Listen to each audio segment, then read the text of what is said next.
5 requests for committees to meet during today's session of the Senate. They have the approval of the majority and minority leaders.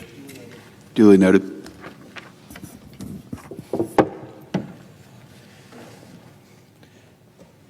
Things are not as they appear to be. And in Washington, that's not unusual. In fact, that may be the norm, that in Washington, things are often not what they appear to be. If you follow the news, you've been seeing reports of Elon Musk and Doge and getting rid of waste and fraud and abuse by the billions, if not trillions of dollars. And yet we are meeting here today, though, because Congress, namely the Senate, wants to increase federal spending. So on the one hand, you have Elon Musk and Doge and the Democrats complaining to high heaven, he's cutting too much, they're cutting too much. And Senate Republicans are coming forward today to pass a budget to allow them to raise federal spending. What gives?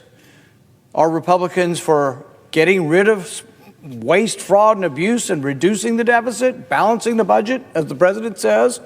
Or are they really for increasing spending $340 billion?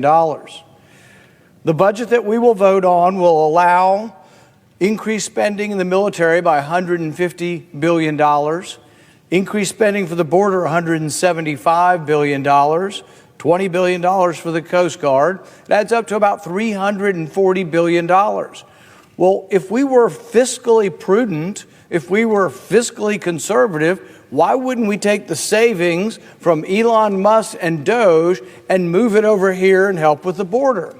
Why would we be doing a brand new bill to increase spending by $340 billion?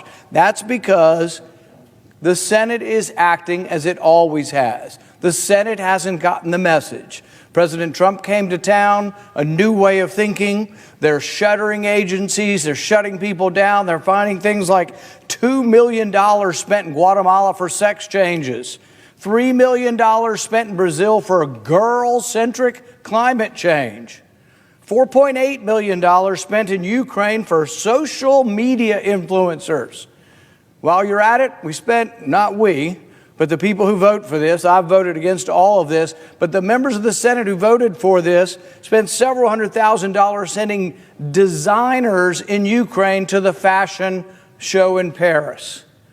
It goes on and on.